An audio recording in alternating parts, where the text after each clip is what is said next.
নমস্কার, আমি সোনালী। আমার ছাদ বাগানে গামলার মধ্যে বিনা যত্নে বেড়ে উঠেছে এই আখ গাছগুলো, কিন্তু আজ সকালে ছাদে এসে দেখি গাছের গোড়ায় অনেক পিঁপড়ে।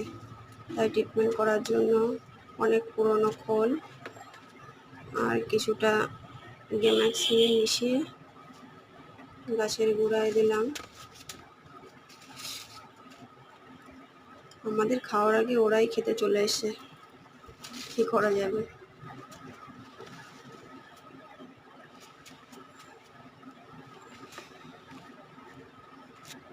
এত সুন্দর হয়েছে, বিনা যত্নে ভাবতেই পারিনি এত সুন্দর হবে।